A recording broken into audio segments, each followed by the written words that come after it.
veis que también están conectada la gente en online, así que cuando tengamos, si queréis hacer alguna pregunta o una intervención, pedís, porque os tendremos que pasar el micro, ¿vale? Para que puedan escuchar vuestra pregunta, si no, será imposible. Bueno, la idea era, os explico un poco el marrón en el que me pusieron cuando me pidieron lo de participar en este congreso. Yo normalmente me dedico a dar una parte más aplicativa, ¿no? De cómo se utiliza la 3D y qué cosas se pueden hacer en el ámbito de terapia ocupacional o en los ámbitos de intervención. ¿Qué pasa? Que como hacía una charla y luego la otra, tampoco era plan de duplicar los contenidos. Entonces la otra era un poco más conceptual de cómo se utiliza la impresión 3D como actividad, ¿vale? ¿Qué procesos? ¿Qué es lo que pasa? Que es un poco lo que os he intentado explicar. No sé si con mucho o poco éxito, espero que os haya gustado. Y la idea de ahora es que veamos en un taller más práctico, ¿no? Cómo funciona una impresora 3D y qué cosas podemos hacer en el ámbito de... Yo lo explico siempre desde terapia ocupacional. Entiendo que puede haber gente de otras profesiones, pero al final veréis que son cosas que se entremezclan mucho y que se pueden aplicar en varios campos, ¿vale? Yo hablo de terapia ocupacional porque es mi profesión, pero tengo compañeros que son fisioterapeutas que ven cosas de las que hacemos y las utilizan. Compañeras que son psicólogas y ven cosas y utilizan los procesos. O sea, al final yo hablo de terapia ocupacional porque es mi profesión y es de la que me atrevo a hablar. Pero que si hay alguien que dice, oye, ¿yo podría aplicar esto al campo de la educación? Obviamente sí, ¿vale? O sea, cada cual luego que se lo lleve a su terreno, ¿vale? Entonces, bueno, la idea es un poco que veamos de forma breve, porque no puedo extenderme mucho, distintos ámbitos en los que yo aplico la impresión 3D y hay proyectos que están desarrollando distintos productos y objetos, ¿vale? Entonces yo lo divido siempre en estas 5 esferas, estas 5 áreas, que son productos de apoyo, órtesis y prótesis, adaptación y control de entorno, creación de material de rehabilitación y como actividad. La parte de actividad la intentaré pasar un poco por encima porque ya os lo he explicado antes, ¿vale? Pero es un campo que ya habéis visto que es el que más me gusta, ¿vale? Y es al que más tiempo me gusta dedicar. Pero sí que es verdad que podemos hacer muchos usos de la impresión 3D. ¿El proceso para imprimir lo tenéis claro? ¿Sí? Generamos un diseño o hacemos un repaso, como Creo que ve. deberías igual de repasarlo Hacemos un ahora. repaso. Vosotros cortarme sin miedo, o sea, no, ¿vale? Ya me gusta que me cuestionéis, que me preguntéis y que me pongáis un poco contra las cuerdas, ¿vale? No os preocupéis. A ver, el proceso de impresión siempre tiene que partir. La impresión 3D es un sistema que materializa, que convierte en realidad un diseño hecho por ordenador. Entonces, para empezar todo el proceso de impresión, tenemos que sacar ese diseño de algún sitio. Tiene que aparecer de algún sitio. Entonces, hay varias formas de obtenerlo. Tenemos, por un lado, la vía de diseñarlo nosotros. Coges el programa de diseño, que es lo que os he enseñado antes, o cualquier otro programa, y pim, pim, pim, te pones y vas diseñando, ¿vale? Dependiendo de lo que quieras hacer, hay unos programas de diseño o hay otros. Por ejemplo, para un arquitecto que quiere diseñar las paredes de una casa, tendrá que utilizar un programa de diseño que esté basado en formas geométricas y con el que pueda realizar muchas medidas, que sea todo muy exacto, ¿no? O para un ingeniero que está realizando o está diseñando un engranaje, tiene que ser un programa que le permita medir fuerzas, cómo va a estar funcionando todo, ¿sí? En cambio, para un joyero que está haciendo joyas y está haciendo elementos decorativos, todo lo que va a desarrollar son cosas mucho más finas, donde a lo mejor no interesa tanto esa precisión milimétrica como el tema más estético o conseguir dar un acabado muy preciso. ¿Sí? ¿Veis la diferencia? Entonces, dependiendo de para qué quieras, utilizarás un sistema de diseño u otro. Al final la idea es conseguir un diseño 3D, ¿vale? Puede ser que lo diseñes tú, puede ser que tires de lo que se llaman repositorios. Son bibliotecas donde la gente cuelga millones de diseños, o sea, pensar que hay muchísimos diseños online en código abierto, eso significa que son de uso gratuito y son compartidos, y tú tienes la necesidad de imprimir o de crear un objeto. Antes de empezar de cero, primero normalmente lo que haces es que buscas en estos repositorios porque es posible que alguien haya tenido la misma necesidad, lo haya diseñado y lo haya compartido. ¿Vale? Son sitios donde la gente que nos gusta el tema de la impresión 3D compartimos archivos. Pueden ser de elementos que yo uso para terapia ocupacional, puede ser un profe que se haya hecho el diseño de unas formas geométricas para explicarlo en clase, puede ser, hay muchísimos campos, ¿vale? Entonces ahí es donde compartimos los recursos que fabricamos. O puede ser que lo obtengas a través de un escáner. Un escáner es como una cámara de estas 360, ¿vale? Que lo que te permite es que vas captando fotografías de un objeto desde todos los ángulos y al final tienes un diseño tridimensional. Y eso lo pasas por un programa y obtienes el diseño 3D. Este sistema además es muy chulo porque normalmente cuando haces una toma de medidas con un escáner es medida real. Quiere decir que si yo escaneo un brazo, el brazo que a mí se me reproducirá en el ordenador mantiene las mismas medidas. con lo cual la toma de medidas se agiliza mucho más, ¿vale? Entonces, una vez yo tengo ese diseño, sea por una de estas tres vías o sea combinándolas, escaneo parte de un objeto, sobre ese objeto hago unas modificaciones y cojo algo que ya está diseñado a nivel online y lo añado. Esto puede pasar, ¿vale? Una vez ya tengo ese diseño, paso ese diseño por un programa de ordenador que me convierte ese diseño en coordenadas, en unas coordenadas que le dicen a la máquina cómo tiene que imprimir. ¿Hasta aquí me seguís? Sería un poco como el GPS del coche, ¿no? Que te va dando las órdenes. Pues este programa lo que hace es que secuencia el proceso de impresión para que la máquina se vaya moviendo y vaya soltando material donde toca y te vaya materializando el objeto. El tercer paso sería el de impresión, que es cuando ya he hecho el diseño, ya lo he preparado, lo meto en la impresora, le doy y la máquina empieza a funcionar. Ahí tienes que vigilar que la máquina esté bien calibrada, que no dé ningún fallo, que el material esté entrando correctamente, hay muchas cosas que mirar, ¿vale? Pero es el momento de imprimir mientras se está materializando. Y el cuarto paso sería una vez está impreso, porque cuando la pieza está impresa no queda como las que tenéis aquí en la mesa. Muchas veces toca cortar algún trozo, toca lijar, toca pegar, toca hacer lo que se llama postimpresión, ¿vale? Es la parte de pulir, de afinar los detallitos, de acabar teniendo la pieza como la queremos. Entonces, el proceso de impresión serían estos 4 pasos, más o menos, ¿vale? Hay gente que a lo mejor se detalla mucho más en uno o en otro, pero a grandes rasgos sería conseguir el diseño, prepararlo, imprimirlo y luego la pieza que tengamos impresa, ver cómo la acabamos de ajustar a nuestras necesidades. Porque a veces que el material se expande un poquito o se contrae, o resulta que a ti te ha dejado un hilito y tienes que limarlo, ¿vale? Todo esto entraría dentro de la postimpresión. Entonces, ¿qué pasa? Que cuando intentamos hacer un proceso de hacer distintos gadgets para terapia ocupacional, para nuestra práctica, tenemos que tener en cuenta que las impresoras 3D, punto número 1, son unas máquinas que se crearon para hacer prototipos. Eso quiere decir que no se crearon para hacer un producto final, se crearon para materializar una primera idea.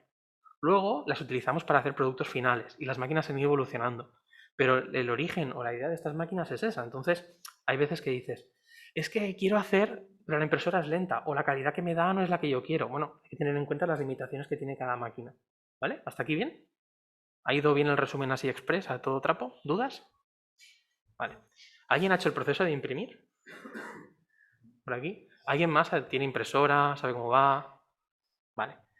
Les iré poniendo recursos. ¿Vale? Entonces, bueno, una vez tenemos claro más o menos este proceso, os iré enseñando distintos recursos para hacer todo lo que aparece en pantalla, ¿vale?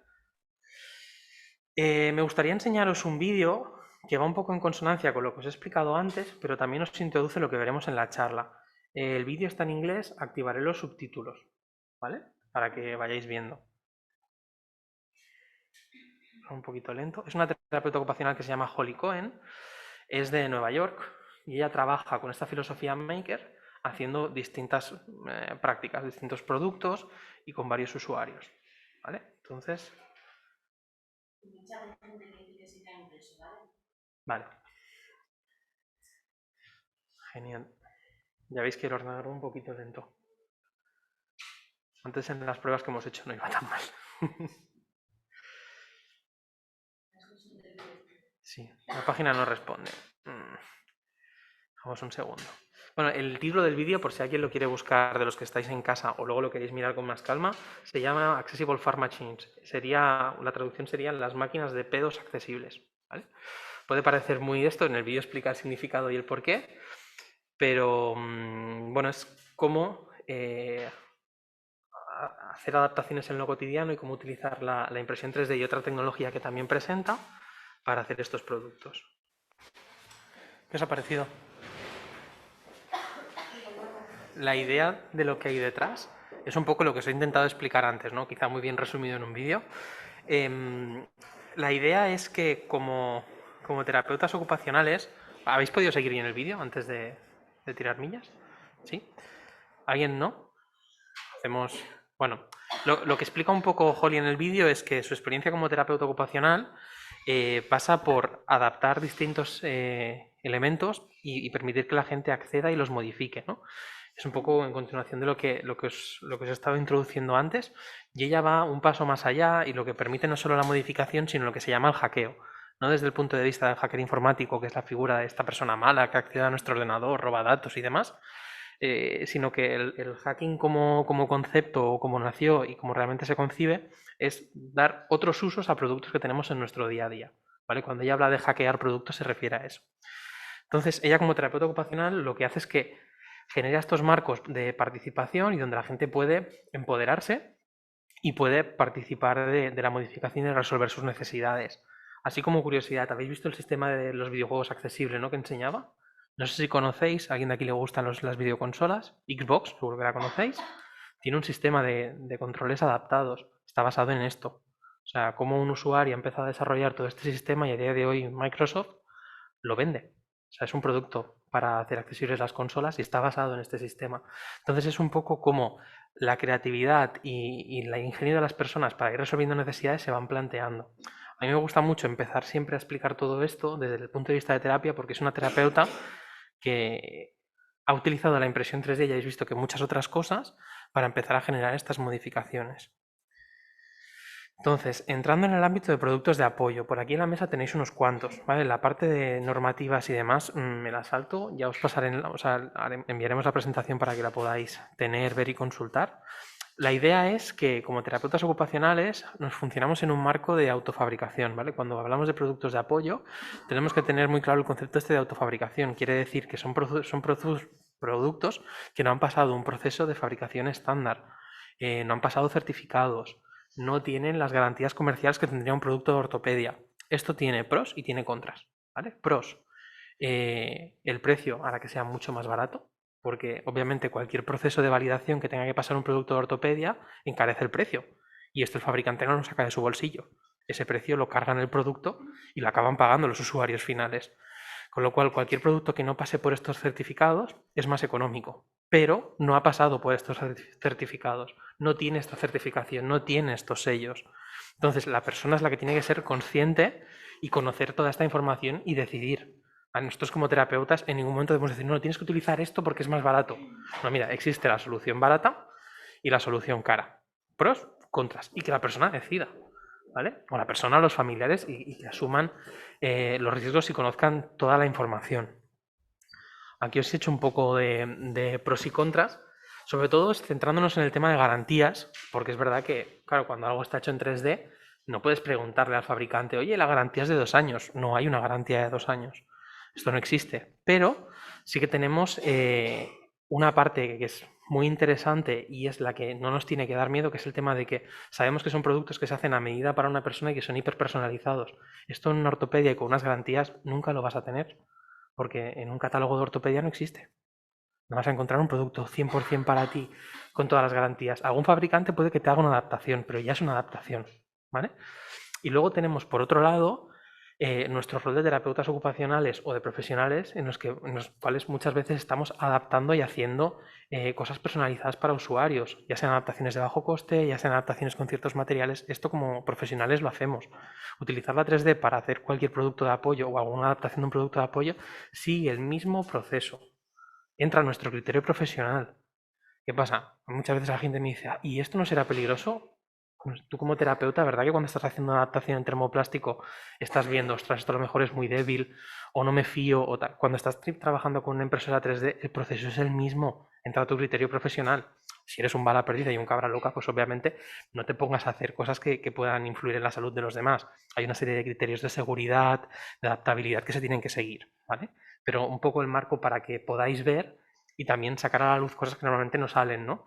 Muchas veces es, qué guay esto que está hecho en 3D. Sí, bueno, pero también tiene una parte negativa. Es importante que la conozcamos y que la transmitamos a los usuarios o a las familias, porque si no, nos estás engañando y eso no debería ser. Entonces, permitidme que me ponga un poco en modo abuelo, pero esto hace unos años, es una captura que saqué de hace unos cuantos años. Al principio se explicaba que los diseños se pueden sacar de unas bibliotecas donde hay muchísimos diseños. ¿Sí? ¿Os acordáis? Entonces, Thingiverse es una de estas webs donde se pueden sacar un montón de diseños y tiene la peculiaridad de que es como la web quizá más famosa, lleva mucho tiempo y la utilizamos gran parte de los usuarios, ¿no? Entonces, ahora ha cambiado el diseño ya de la página web, pero en su momento era muy curioso porque había como una parte central, este banner que veis con lo de la linterna y la bruja, que estos eran diseños que los creadores de la página web promocionaban, ¿no? Ostras, este diseño lo ha hecho un trabajador nuestro o alguien que conocemos o es muy interesante. Entonces, aquí su espacio de promoción es este. Este lo decidían los propietarios de la web. Luego, aquí a mano izquierda, veis que está toda la parte de qué está pasando, ¿no? Del fit a nivel global, de qué son las interacciones que van habiendo con los diseños. Y tenemos una parte que son las colecciones destacadas, que es esto de aquí, que en esta parte sí que funciona un poco en base a las dinámicas de los usuarios. Por ejemplo, cuando hice esta primera captura de pantalla, veis que el primer tema es Halloween. Era la época cercana a Halloween, entonces mucha gente busca colecciones. ¿Conocéis Pinterest? Que puedes coleccionar diferentes. Esto funciona más o menos igual. Coleccionas diseños. ¿Qué pasa? Si mucha gente busca cosas de Halloween y hace referencia a esta colección, la web va entendiendo que esto es de interés y va haciendo que se vea cada vez más, ¿no? Claro, mi sorpresa fue cuando, disculpa que aquí las letras se han superpuesto, pero cuando entro un día a Thingiverse a ver qué diseños habían y por curiosidad un rato y tal, y de golpe me quedo mirando y veo una colección aquí abajo que pone accesibilidad. Y fue aquello de, ostras. Claro, yo como terapeuta ocupacional había empezado a trastear cosas, pero no con mucha asiduidad. Y ese fue el momento ese de quedarte mirando y decir, ostras, una colección de accesibilidad. Eso significa que a mucha gente, a muchísima gente, le interesa este tema y está buscando recursos, porque si no esta colección no estaría aquí. Ah, pues vamos a ver qué hay, ¿no? Y me la estuve mirando a modo de curiosidad. Hice la foto esta, hice la captura y se la pasé a un compañero en plan, mira lo que he encontrado. Y ya está. Mi sorpresa fue que al cabo de un tiempo vuelvo a entrar y me la vuelvo a encontrar aquí abajo. Accesibilidad. Y ahí es cuando dices, hombre, si ha pasado dos veces, una puede ser casualidad, dos ya es un poco... y tres, ¿vale? Lo tenemos por aquí. Y esto ha ido pasando con cierta frecuencia en el tiempo. Quiere decir que los usuarios de esta red, ya sean usuarios a nivel de personas que tengan alguna diversidad, ya sean familias, ya sean profesionales, están haciendo uso de la principal red para compartir diseños, para hacer productos de apoyo y cosas relacionadas con la accesibilidad. Yo aquí pensaba, y los terapeutas no estamos. O sea, además era como, wow. Claro, ha ido pasando los años y por suerte cada vez tenemos más presencia. Pero realmente era como muy impactante ver que se estaba generando todo este movimiento y los profesionales no estábamos participando. Lo chulo de estas comunidades es que cuando tú entras en los diseños de Thingiverse, tú puedes interactuar con la persona que ha hecho el diseño. Tienes un chat directo y hay un apartado donde tú puedes escribirle comentarios. Tú le podías decir, oye, qué guay tu diseño, ¿has pensado en esto? Y la persona te va a contestar. Tienes una vía de comunicación directa con la persona que lo ha diseñado.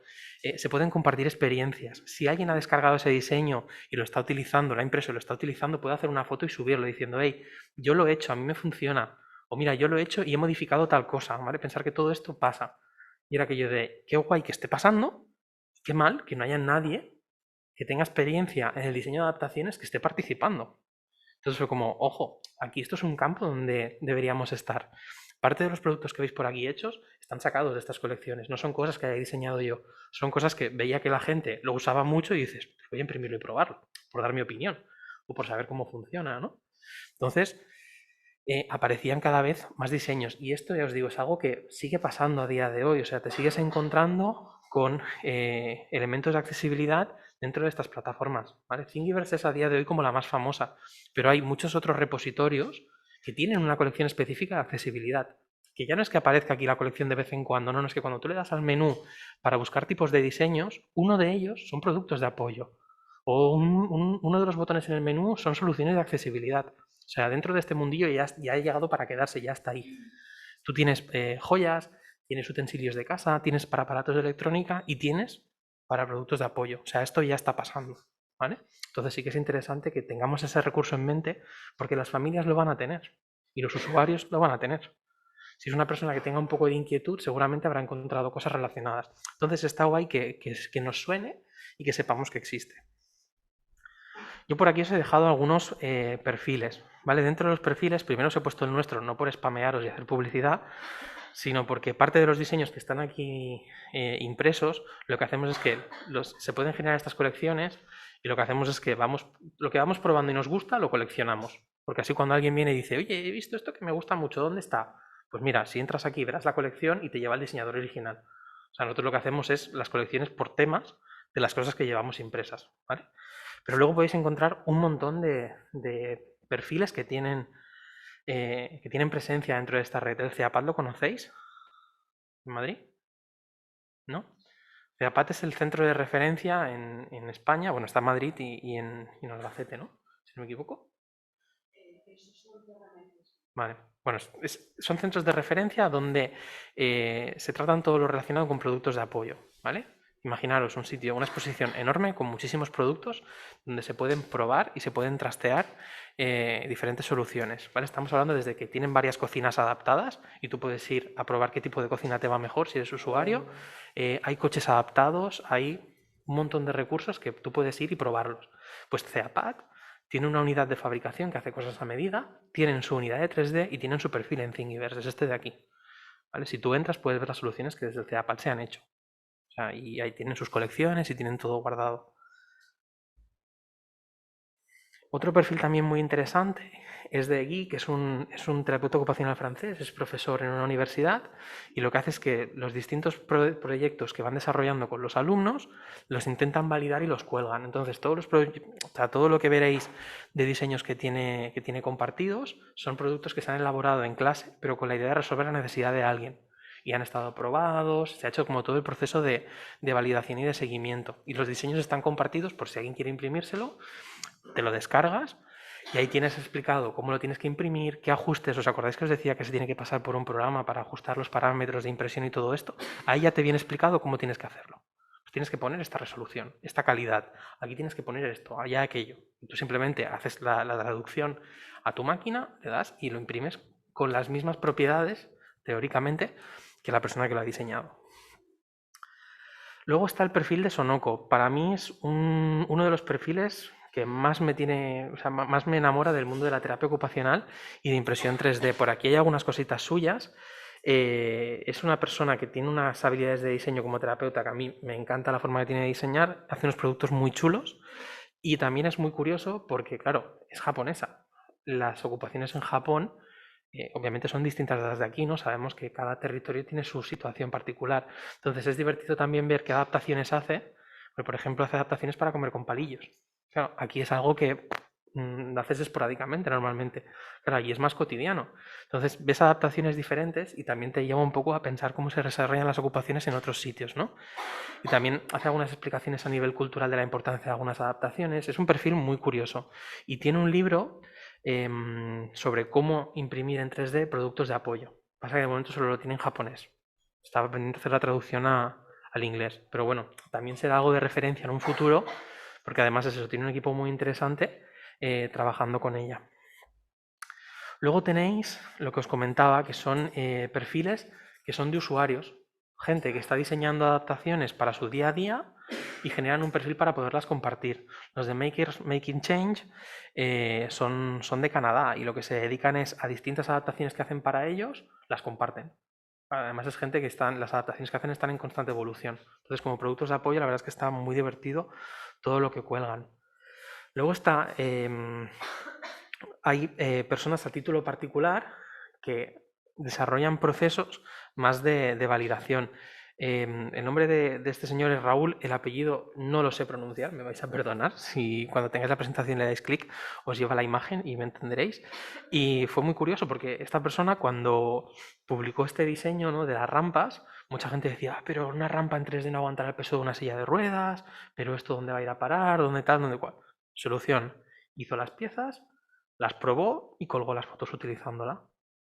Bueno, a mí me ha funcionado. También es eso, lo que me funciona a mí no tiene que funcionar para todo el mundo. Dejar muy claro que cuando se comparten estos recursos es bajo esa premisa. Por eso os hablábamos también de autofabricación. Luego tenéis otros repositorios, el de bajo coste supongo que lo conoceréis, si no, aquí lo tenéis, que son un montón de soluciones y no todas son en 3D. Pero también es curioso como al principio que tú mirabas en estos repositorios donde hay diferentes soluciones categorizadas por diferentes áreas ocupacionales o diferentes actividades y tú mirabas y no había nada en 3D. Y ahora miras y hay muchas cosas en 3D. ¿Vale? De este repositorio publican usuarios, familias y profesionales. Eso quiere decir, si cada vez hay más adaptaciones hechas en 3D, significa que cada vez hay más gente utilizándola. O sea, a lo mejor deberíamos ponernos las pilas, ¿no? Como reflexión. A mí este proyecto también me parece muy interesante y es una combinación no solo de impresión 3D. No sé si lo conocéis, habéis visto, ha salido en la tele, bueno, ha salido en varios medios. Es una silla exploradora inteligente, le llaman.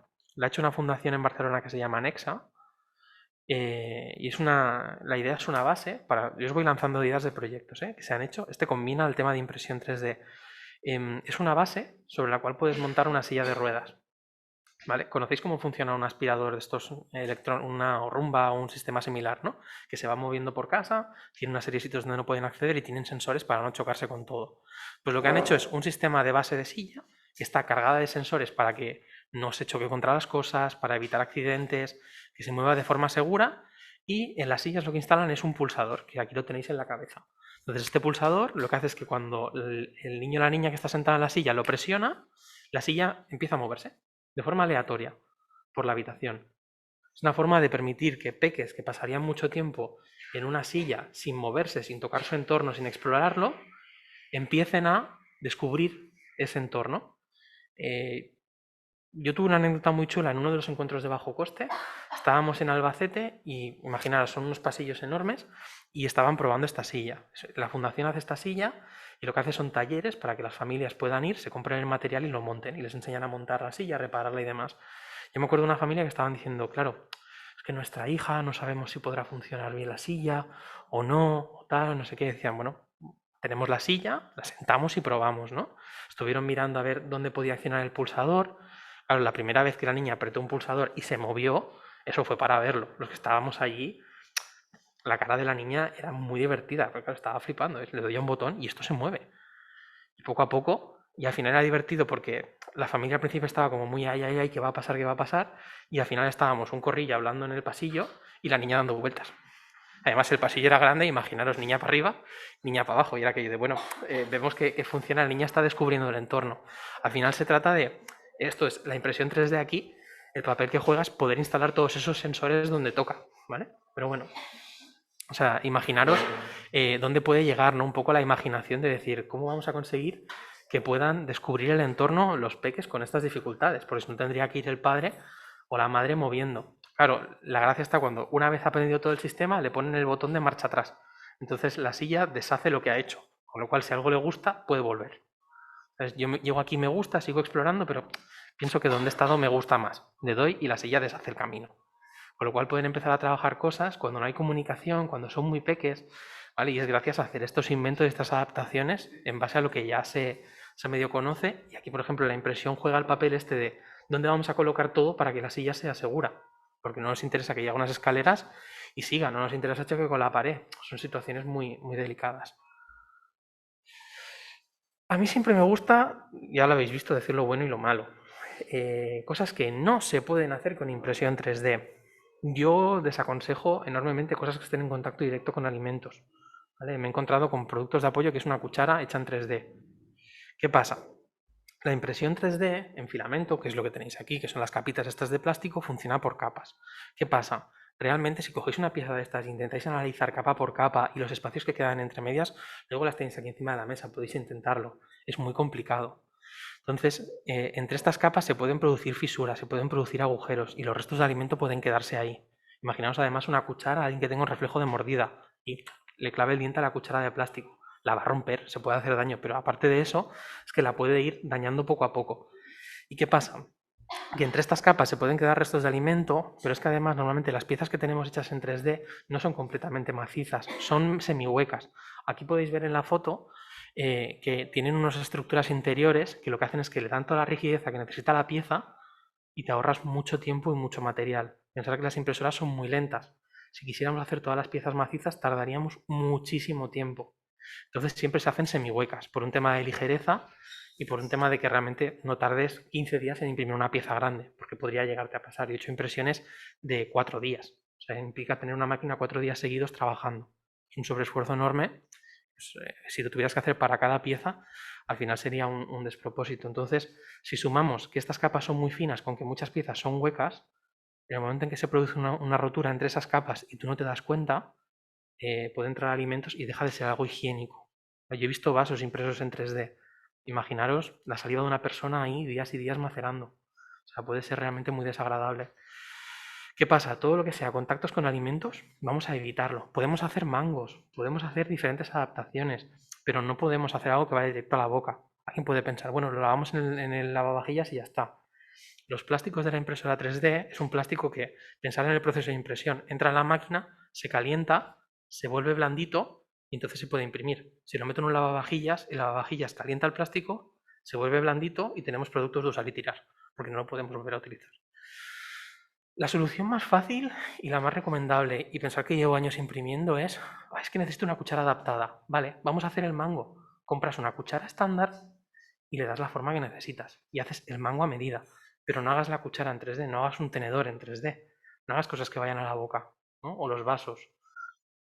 Pero supuestamente no hay filamentos con sellos para ser utilizados para un uso alimentario o médico. O por eso tampoco lo recomiendas. ¿Qué dices? Tampoco lo recomiendo. De hecho, estuvimos trabajando con una empresa de filamentos que producen aquí en España y estuvimos consultándoles este tema. Hicimos un webinar, no sé si todavía estará colgado gratuito, si queréis entrar, hablando de este tema para poder exponer un poco pros y contras, ¿no? Y desarrollar mucho más. Y lo que nos decía esta empresa era que el filamento sí que es apto para estar en contacto con alimentos, pero igualmente ellos nos hacen responsables de que luego se haga un mal uso. Ellos no recomiendan imprimir una cuchara o cualquier elemento, como os decía. El material puede estar en contacto, sí, puede ser un plástico como el de las botellas, ¿no? Realmente el plástico de una botella de agua es PET o PETG. Estos materiales que existen para imprimir. Pero la pieza que tú imprimas no garantiza que aunque el material sí que sea apto, el resultado final que tú imprimas, el fabricante te dice que eso es bajo tu responsabilidad. Con lo cual volvemos a estar en las mismas. El material, la materia prima sí que es apta, pero una vez la has procesado, los fabricantes no se responsabilizan. Entonces, claro, mucho cuidado, ¿vale? Es un tema que yo cuando veo cosas que son para alimentación hechas en 3D se me ponen los pelos de punta. Sobre todo pensar esto, ¿no? El tema de las capas y lo que pueda quedarse entre medias. Puedes hacer una pieza maciza, vale, muy bien, pero las capas de una impresora 3D de filamentos sufren lo que se llama delaminación muchas veces, que es que las piezas, las capas entre sí se abren un poquito. ¿Qué pasa? Si se abre un poquito y tú no te das cuenta, imaginaos lo que puede haber ahí dentro. Entonces, yo es que no lo recomiendo en absoluto. Y pensar que llevo muchos años imprimiendo y muchas reflexiones hechas y si le da una capa de barniz apto y si se hace un tratamiento y si no sé qué. Y al final dices, es que lo que estamos ahorrando haciendo algo personalizado, si cogiéramos una cuchara normal y la dobláramos o hiciéramos todo el proceso con alguien que sepa hacerlo y luego pusiéramos el mango, sería mucho más rápido y eficiente. Al final es buscar. Muchas gracias por tus respuestas y me podrías pasar el enlace para verlos y ya te Te lo pasaré cuando haré llegarnos a la presentación y también meteré el enlace este si queréis pegarle un vistazo. El vídeo creo que está colgado en YouTube, o sea que podéis entrar. ¿Vale? También os digo, con el tema de productos de apoyo, es curiosear mucho. ¿Vale? El ejemplo muy claro y además que me gusta explicarlo porque es el momento en el que te sientes súper tonto el caso este, ¿no? Es un sistema, no sé si lo distinguís muy bien en la foto, es para adaptar una bamba o un calzado que sea con cordones y el sistema este es como un encaje de puzzle, ¿vale? Tú simplemente lo que haces es encajar las dos piezas del puzzle y queda la bamba cerrada. Haces una preinstalación de este sistema en el calzado y luego simplemente pum, cierras y encaja y puedes correr con las bambas puestas que no se suelta, ¿vale? Mi pareja trabaja en un colegio de educación, trabajaba en un colegio de educación especial y tenían problemas con los chicos que ya eran más mayores cuando llegaban a la etapa adolescente y seguían teniendo problemas para hacer la lazada, ¿no? Del calzado, porque quiero llevar unas bambas chulas, no quiero llevar unas bambas de velcro, pero no sé hacerme el nudo de los zapatos. Y pedirle a alguien por la calle, oye, ¿me puedes saltar el cordón? No acababa de gustarle, ¿no? Y me pareció, oye, podemos inventar algo para hacer esto y tal, y no sé qué. Y tú allí pensando, y podíamos hacer, y no sé cuándo, y no sé qué. Imaginaros, ¿sabes? Un par de días dándole vueltas, tal, y de golpe, eso que dices, voy a mirar si hay algo hecho. Y cuando entras en Thingiverse y pones soluciones para calzado, no sé qué, empiezas a hacer la búsqueda y te encuentras que ya está hecho y dices, llevo 2 días dándole vueltas a una idea que no va a funcionar, y resulta que hay un montón de gente que ya está trabajando sobre esto. Entonces, antes de partirnos los cuernos buscando soluciones, pegamos un vistazo en los repositorios estos que os digo, porque hay muchas veces que las soluciones ya están hechas. Entonces, hay que decir, simplemente es ver si lo que está hecho me sirve y si no, cómo puedo adaptarlo. Porque muchas veces los diseños son abiertos, no solo en que los puedas descargar gratuitos, sino que los puedes modificar y ajustar a tus necesidades. Entonces es aquello de decir, si la persona que lo ha diseñado en la licencia que le pone al producto me dice que yo puedo hacer modificaciones, voy a modificarlo y ya lo tengo. Entonces, este caso además, ya os digo, a mí me llevó un poco de cabeza porque era aquello de varios días pensando y cómo hacerlo y que sea fácil y no sé qué y no sé cuánto. Y luego entras, lo ves y dices, alguien ya lo ha pensado. Entonces, hacer uso de todo esto. ¿Vale? Avanzamos al tema de órtesis y prótesis. Es un tema con el que también soy bastante crítico. ¿Por qué? Porque si bien para hacer cositas pequeñas la impresión 3D funciona, por aquí tenéis algunas muestras, ¿no? Para hacer cosas con una forma hecha y simplemente adaptar la medida es una forma rápida, eficaz de poder producir cosas a medida. Esta férula que tenéis aquí es de FreMap. No sé si conocéis la mutua. Es una mutua bastante grande. Tienen unidad de 3D y es una férula que ha diseñado, o sea, que ha diseñado FreMap y la tienen en su repositorio. En Thingiverse tienen un repositorio. Tú la puedes descargar, la puedes adaptar a un usuario y la puedes imprimir. Para cositas pequeñas está muy bien, pero cuando ya tienes que entrar a férulas mucho más complejas, la impresión 3D queda ciertamente limitada, porque tú podrías escanear un brazo y hacer el diseño encima de ese brazo, ¿no? Dando la forma que tú quisieras, pero luego te topas con la realidad que es que las impresoras 3D, las de filamento, que es este material, que es el más común, necesitan imprimir siempre apilando capas. Tienen que hacer capa por capa.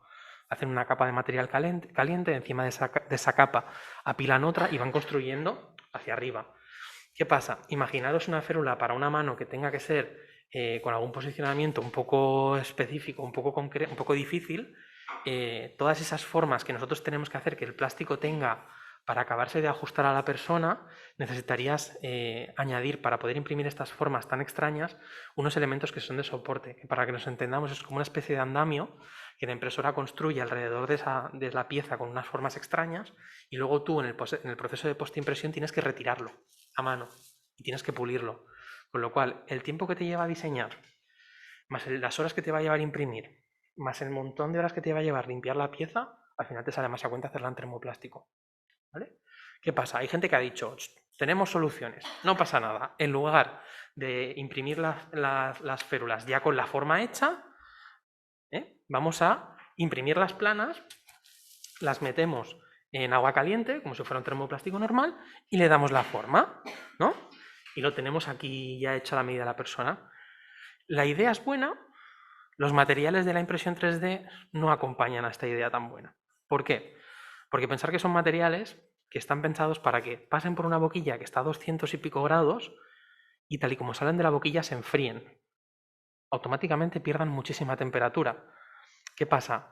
Que vale, yo cojo esta base que he hecho plana, la meto en agua caliente y se vuelve blandita. Qué guay. Ahora puedo moldearla encima de la persona. Cuando la sacas, cuenta 3. Y en 3 segundos se ha empezado a poner rígida. Imaginaros si tienes que hacer todo el moldeado completo. Es muy, muy complicado. Y que queden bien es todavía más complicado. Yo creo que he visto muy pocas que la gente haya hecho con este método y que hayan quedado bien. Porque es que el plástico está pensado para disipar temperatura a una velocidad asombrosa. O sea, es una pasada. Porque la máquina, si veis alguna funcionando, veréis que la boquilla pasa y pocos segundos después de haber pasado y el material ha salido a 210, 230 grados por la boquilla, tú tocas ese plástico y está frío. Notas temperatura, pero al tacto lo puedes tocar y no te quemas. O sea, ha pasado de 200 y pico grados a 60, 70 en un par de segundos o 3. Imaginaros cuando tú la calientas con agua caliente y pretendes moldearla encima de un usuario. Si pretendes sacarla del agua caliente y que tarde todavía más en disipar, tienes que subir la temperatura, con lo cual si vas a la piel del usuario, no acaba de ser. La del chat, un poco al hilo también de cuando empezabas de poner, porque no le deja el chat a esa la fotografía. Y de que estoy de acuerdo contigo, pero que intentando crear células siguiendo patrones geométricos para darles ligereza y alguna idea de cómo hacerla, por ejemplo, así como esta que acabas de poner y sin perder los bordes. Pasa que realmente el procedimiento es muy complejo y sobre todo la clave está en los materiales. Sí que es verdad que cada vez aparecen materiales que retienen más la temperatura, son materiales más técnicos y se va abriendo campo. Pero muchas veces hay que decir, todo el esfuerzo que tienes que hacer y el tiempo que tienes que invertir y el coste de los materiales, si lo pretendes hacer con estos materiales, te acaba compensando utilizar el método tradicional. Sí que es verdad que dentro del mundo de la impresión 3D hay muchos tipos de impresión. Está la de filamento, que es la más común, que es la que conocemos, pero hay una impresión 3D que es la de resina, que aquí apenas se necesitan soportes para imprimir, y hay otra impresión que es la de polvo, que es más industrial. ¿Qué pasa? En estos tipos de impresión sí que saldría a cuenta, porque tú podrías hacer el moldeado encima de la persona, mandarlo a imprimir y te quedaría con una calidad asombrosa y sin tantos restos que quitar y sin tanto trabajo por hacer. Pero es un tipo de tecnología que por ahora los costes de producción todavía están muy elevados, porque no está tan extendida como la de hilo, que es la que conocemos. En un futuro se podrán hacer férulas súper chulas y muy personalizadas, seguro, y los costes serán muy bajos, seguro. pero a día de hoy, si miramos, se pueden hacer, pero cuando pones en una balanza coste-resultado, no acaba de ser del todo productivo. Si lo planteas en depende de qué centros, a lo mejor te dicen que, hombre, que hagas las férulas como se han hecho siempre, dejes de comprar una impresora, de invertir tiempo en diseño, de materiales, de un montón de pruebas, porque al final todavía no hay mucha cosa que sea 100% fiable, ¿vale?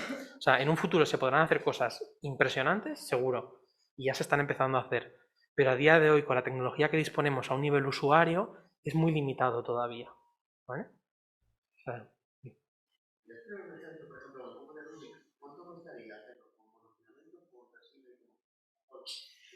sí.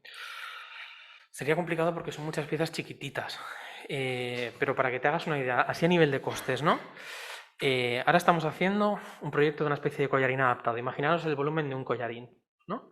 Hacerlo con filamento te lleva a hacer una impresión de unas 10 horas y normalmente en un servicio de impresión bajo demanda te cobran entre 5 y 7 euros por hora. Con lo cual pon que serían unos 50, entre 50 y 70 euros. Hacerlo, el coste de impresión. Si lo haces con una máquina de resina, normalmente los costes son bastante superiores. Pensar que un kilo de material de plástico cuesta 20 euros. Si habéis cogido estas piezas, pesan poquísimo. Un litro de resina cuesta en torno a los 80, si es una resina ya de cierta calidad. Entonces podéis extrapolar un poco que a lo mejor si la intentaras hacer en resina, el precio sería unos 150 euros esta misma pieza.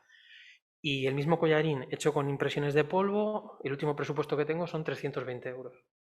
Para que veáis un poco el rango de precios en el que estamos hablando. No sé si te contesto bien a la pregunta, pero es... Pero si tú tienes una impresora...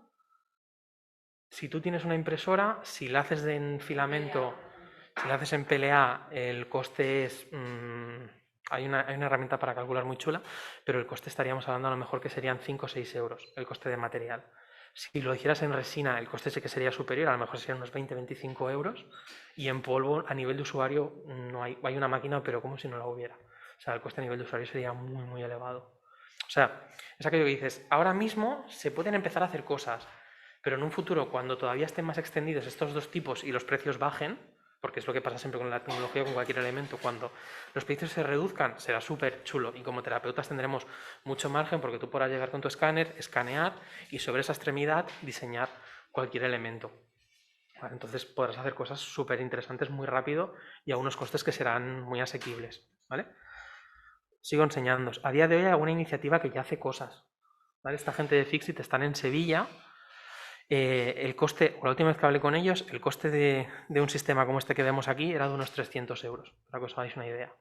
Claro, son costes caros, pero la impresora para poder acabar haciendo esto son muchas horas y luego además está el hándicap de las horas, ¿no? El diseño que hay detrás, las horas que tiene que haber una persona trabajando este diseño, haciendo los anclajes, haciendo toda medida. ¿Vale? Pero bueno, para que os suenen cosas. También hay soluciones como esta que veis por aquí. Esto era un proyecto ruso, que lo que hacían era que tú te cogías las medidas, pero lo hacían solo para tema de dedos, no hacían cosas más grandes.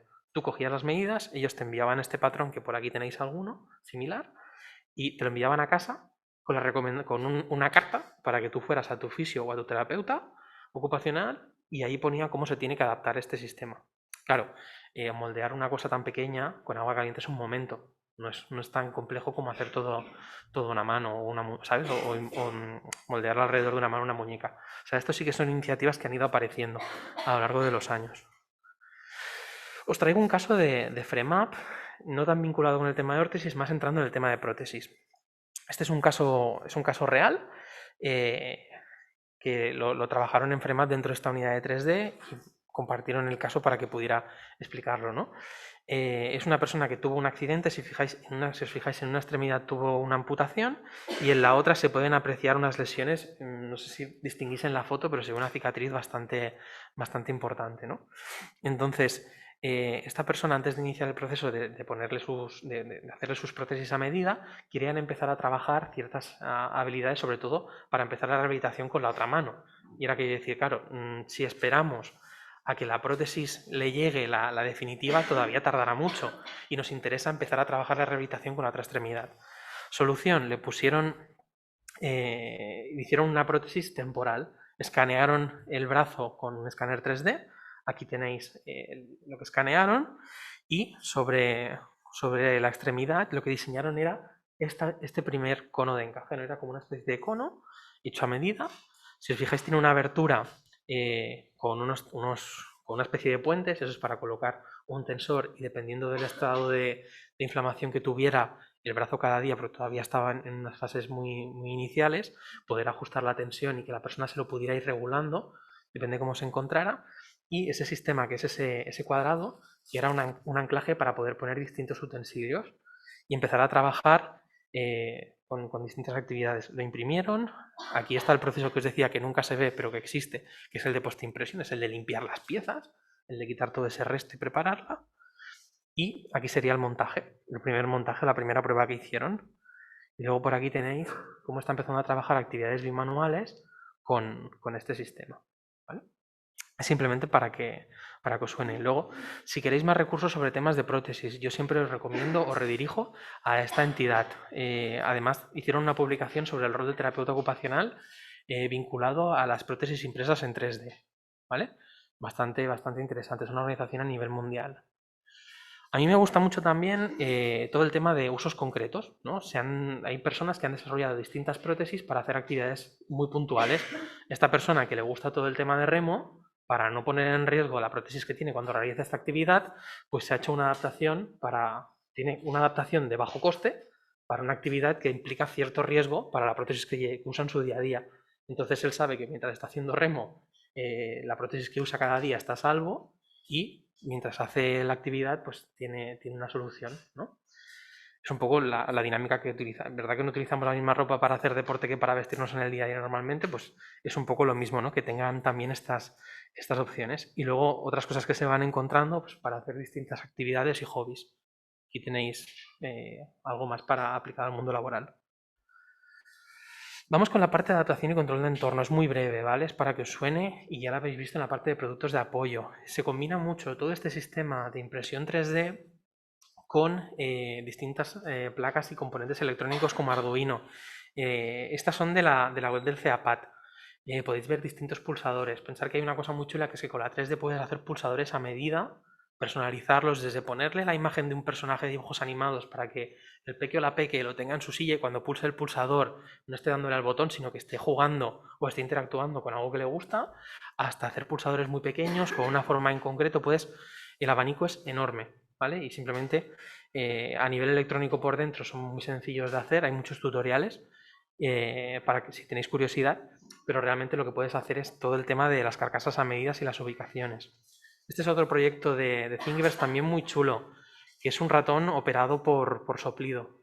¿Vale? Es bajo, o sea, es de bajo coste, es un proyecto que todo lo que es la carcasa se hace en impresión 3D y luego todo el sistema interior es con Arduino. Es realmente muy barato y esto fue de un concurso que se hizo y ganaron. O sea, con lo cual imaginaos la cantidad de gente que está utilizando este dispositivo. Luego tenemos el apartado de creación de material de rehabilitación, que por aquí os he dejado muchas piezas. Esto antes me enseñaban cosas que hay en 3D por aquí. Al final se trata de entrar un poco en el paradigma de poder hacernos el material que necesitamos para cada caso, ¿vale?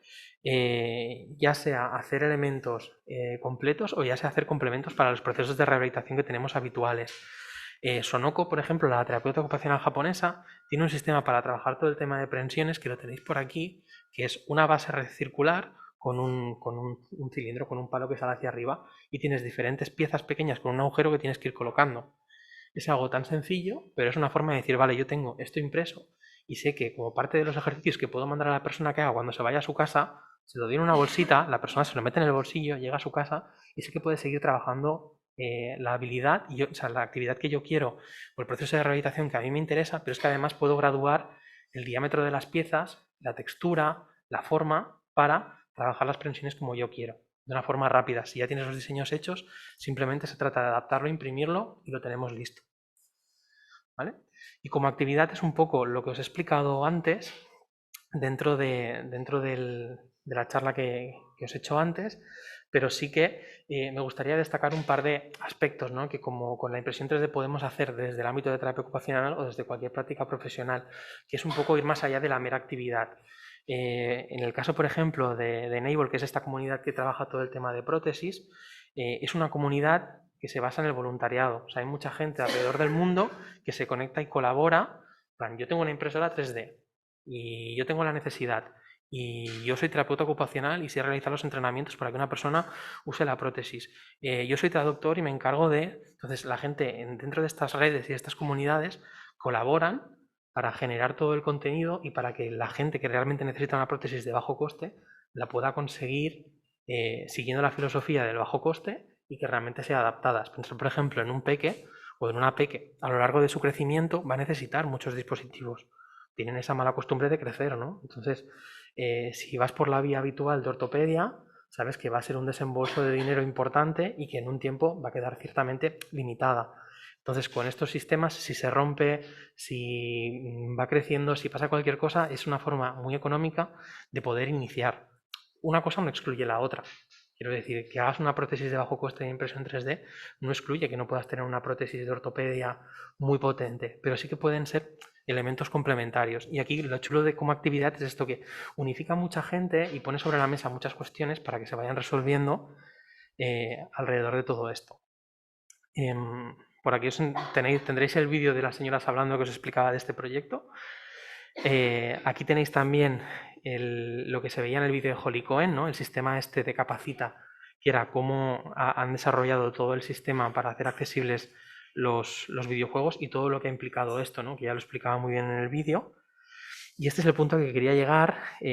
No sé si conocéis el movimiento de la red cacharrera y de En torno a la silla. Son un colectivo de activistas en el cual se entremezclan personas con diversidad funcional y personas sin diversidad funcional, y lo que se hace es que se colabora para realizar diferentes gadgets y adaptaciones que faciliten la participación de las personas en el día a día.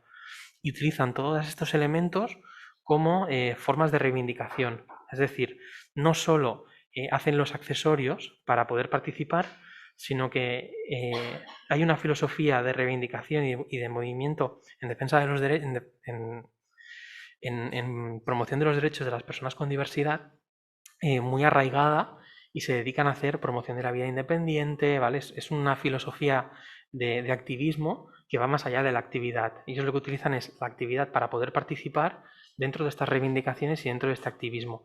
Si no los conocéis, es muy chulo y tienen un montón de proyectos en abierto. Os dejaré también este vídeo, que es de unas de las sesiones que se hacen para co-crear utilizando diferentes tecnologías para abordar distintas necesidades, ¿vale? Y sería hasta aquí. No sé si tenéis preguntas, dudas. Lo que sí que os recomendaría, algunas de vosotros ya habéis podido pasar y trastear los diferentes cacharros que hay encima de la mesa. Los que queráis están aquí. Desde casa, lo siento, no os podemos hacer llegar. Pero la idea es un poco esto, que con la impresión 3D como proceso, como actividad, ya habéis visto lo que se puede hacer, pero luego tenemos un abanico de capacidades o de posibilidades de crear productos que habéis visto que es bastante amplio. Me gustaría poder extenderme mucho más, pero sé que ya vamos de tiempo así. Entonces os he traído un poco de demostración de lo que se puede hacer y lo que no.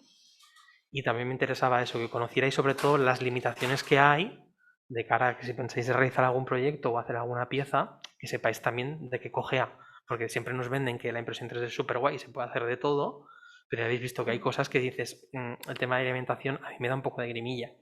Y hay ciertos temas que dices, sí se puede hacer, pero realmente no es rentable como proceso, o es más interesante seguir los métodos comunes y saber que se puede hacer y en un futuro se podrá. Entonces, bueno, no sé si tenéis alguna pregunta o desde casa también.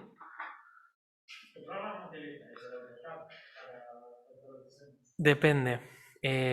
A nivel usuario, para iniciarse, es un programa que se llama Tinkercad, que es gratuito. No sé si lo has probado alguna vez, es gratuito, es online, te registras y es como un Drive, como el Google Drive, que puedes trabajar en colaborativo y en online. Entonces tienes una plataforma de diseño y puedes ir diseñando, no tienes que pagar ni nada. Luego utilizamos FreeCAD, que es un programa open source para diseñar, Fusion 360, Meshmixer, depende de para qué, lo que decía un poco antes, ¿no? Depende de lo que quieras diseñar, es mejor un programa u otro. Pero para empezar, yo os diría que si no habéis diseñado nunca y tenéis curiosidad, buscáis Tinkercad, os registráis y empezáis a diseñar. Y ya veréis que es súper fácil. Se trata un poco, ¿sabéis el típico juego de construcciones cuando son peques de madera que vas apilando cosas? Pues imaginaos que tú puedes apilar todo eso y puedes decir, vale, ahora que se pegue y se forma una sola pieza, ¿no? Y tú vas construyendo, apilando diferentes formas geométricas o bien restando formas geométricas, ¿no? Si quisieras hacer la puerta de entrada a una casa, pues buscarías un cuadrado, lo pondrías y le pedirías que en lugar de sumarse y engancharse, se restara. Es una forma muy sencilla de explicarlo, pero vas trabajando así y poco a poco vas haciendo el salto ya a programas más serios. En cuanto se enseña la producción de impresora 3D, las nuevas tecnologías. Es que es lo suyo. No sé si por el chat hay alguna pregunta. Yo tengo una pregunta. Todas estas personas que necesitan productos de apoyo, generalmente van a una ortopedia. ¿Cómo se enteran de que se hace un prótesis o prótesis en 3D? ¿A quién acuden? ¿A clases ocupacionales? O no sé, yo no sé ningún sitio ni de nadie que tenga una impresora 3D. Es complicado. Bueno, para los de casa, porque seguramente no habéis oído la pregunta, resumo. Si tú tienes una necesidad de estas y necesitas, bueno, vas a preguntar en una ortopedia, normalmente no te derivarán a soluciones personalizadas o de bajo coste. Normalmente esto pasa porque hay un profesional social o sanitario que conozca esto y lo pueda recomendar como alternativa. Si tú vas a nivel estatal o vas al médico y pides por una solución, te van a derivar al catálogo de ortopedia, o sea, al catálogo ortoprotésico, y de ahí te va a salir una serie de productos que están fabricados. Entonces, muchas veces es aquí donde la mano del profesional, oye, existe esta alternativa. Y muchas veces no vienen de primera opción, pero yo me encuentro que vienen como segundo, tercero o cuarto recurso. Cuando ya han probado cosas de catálogo, no han funcionado, y entonces vienen, oye, es que he probado esto, esto y esto y no me funciona. Y en las ortopedias no son planteados el hacer productos con impresora 3D que sean más accesibles. Que yo conozca. No, pero, o sea, ¿cómo va a bajar y va a ser cada vez más barato si está haciendo la competencia de las ortopedias? Y también que la competencia de las ortopedias. Y cómo tienen que. Yo he estado trabajando en ortopedia y haciendo cosas en 3D. Entonces, hay ortopedias que sí que lo hacen. O sea, yo conozco un par de ortopedias que sí que tienen el recurso de hacer cosas personalizadas y juegan con eso. Yo he estado trabajando en una ortopedia haciéndolo, conociendo el catálogo. Por eso también hablo mucho del catálogo y el funcionamiento de ortopedia, porque he trabajado en productos de apoyo en ortopedia y ahora trabajo a nivel de asesoría pública. En Cataluña tenemos unos centros que son como el CEAPAC, donde se asesora a la gente y me viene gente. Entonces, claro, tú asesoras de lo que está en el catálogo y tienes que conocer que también hay lo que se llama fuera del catálogo. Pero claro, tienes que conocerlo, tienes que formarte, es otro.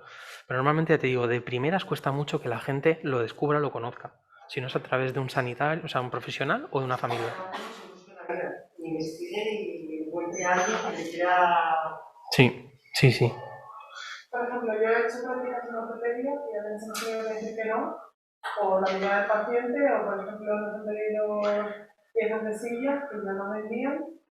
Y claro, si la momento la 3D, se podría hacer. Mira, os pongo un ejemplo. También lo explico para los de casa. Esto es un poco lo que comentaba la compañera. Cosas que te piden y tú tienes que decir que no.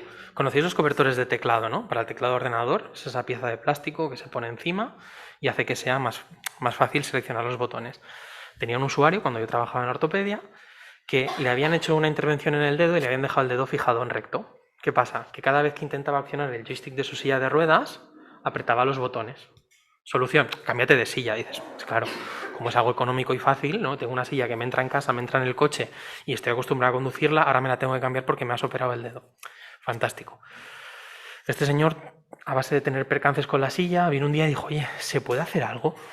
Y pensando, ostras, vamos a hablar con el fabricante de tu silla, ¿no? ¿Existe algo así que nos proteja y tal? No. Entonces hablamos con el fabricante, oye, ¿tú me puedes facilitar los teclados de tu silla para hacer un protector de teclado a medida? Sí, es lo que hicimos. Sacas la medida del teclado de la botonera de la silla de ruedas eléctrica, haces la forma para poderlo anclar encima. Esto iba con un velcro muy sencillito, de quita y pon, porque si un cuidador o quien sea tiene que poderlo manipular, que fuera cosa de segundos quitarlo. Y el diámetro de los agujeros era medida para que este señor tuviera que, de forma intencional, ¿sabes?, meter la punta del dedo y apretar. Y esto en catálogo no existe. Y el fabricante te dice que te busques la vida, que no hay nada. Pues puedes empezar a hacer cosas así. O sea, es la parte, en productos de apoyo es el potencial de decir soluciones que es que ni el propio fabricante las ha pensado. Entonces, bueno, pues tienes una máquina así, prueba. Esta es la solución que encontramos nosotros, que otra gente habrá encontrado otra. No sé si tenéis más preguntas o desde casa. Yo quería un poco comentar el uso de la impresora 3D para la fabricación de ortesis y prótesis, ¿no? Porque, bueno, yo tengo una impresora en casa y realmente cuando tienes una impresora te emocionas un montón y pues voy a hacer aquí la leche, voy a empezar a hacer células, tal, no sé qué, y al final es lo que tú dices, ¿no? Te das cuenta de que tiene sus limitaciones y de que nosotros como terapeutas ocupacionales también tenemos muchas limitaciones, un poco lo que comentabas de la charla anterior. Es muy importante el trabajo multidisciplinar, dejarse asesorar también por gente. Yo, a nivel de visualización espacial, tengo muy poca y me cuesta mucho manejar el single touch. Ahora ya no, pero sí que no es tan fácil. Quiero decir que quizá esos beneficios sí que son los que son. Yo soy una ardua defensora de la impresión 3D, pero también es cierto que tiene esos hándicaps que todavía no estamos preparados para asumir y que tiene unas limitaciones que es cierto que yo hoy por hoy no soy capaz de hacer una observación. Que requieres eso, una inversión de tiempo y si quieres hacerlo con el método de escaneo necesitas un escáner. Claro, y un escáner y entender cómo pasar el escaneado a un programa específico y cómo dibujar a partir del escaneado, ¿no? Es complicado. Y un poco también respondiendo así, yo en Galicia hicimos cuando yo soy profesora en la Universidad de Colombia, tengo, claro, por mi condición de profesora, yo no puedo trabajar en ningún sitio de manera universitaria. Y para mí es fundamental el contacto con las entidades y las asociaciones. Las asociaciones de usuarios, de asociaciones de parálisis cerebral, asociaciones de personas con enfermedades raras, etc. Son las que realmente es como un altavoz, ¿no? Es decir, yo tengo una impresora 3D, ¿qué quieren los usuarios? ¿Qué necesitan? Y es ahí donde sí que se puede hacer, vosotros tenéis muchísimo trabajo por delante, donde se puede hacer pues eso, un altavoz para que conozcan y para que vean las posibilidades, charlas gratuitas, para que vean las posibilidades que ofrecen herramientas, como decía Alejandra. Y bueno, el movimiento asociativo es muy importante. Al final hacemos desde Astacio para los que vayan a pasar a cuarto, se hace con Astacio un convenio, ¿no? Personas que necesitan algún grupo de apoyo o algún tipo de órtesis, los alumnos hacen para ciertos usuarios con ciertas características. Así la vez que aprendéis a utilizar la impresora 3D, la misma persona con una necesidad se beneficia a la vez que vosotros también. Yo doy clase en la Universidad de Tarrasa y hacemos el mismo procedimiento. Contacto con una entidad y esa entidad plantea necesidades y se van resolviendo durante la asignatura. O sea, se va practicando. Al final es la forma. Sí. Y darse a conocer a base o sea, dar a conocer esta alternativa a base de pues que se vean cosas hechas en 3D y la gente se pregunte, oye, ¿esto qué es? ¿Y esto dónde lo has sacado? ¿Y esto por qué? Y esto, cuando empiezas a generar estas preguntas, al final se consiguen soluciones. Bueno, pues muchísimas gracias por todo, Néstor. A vosotros. Gracias a todos por asistir. Si alguien quiere mandar una caballo a la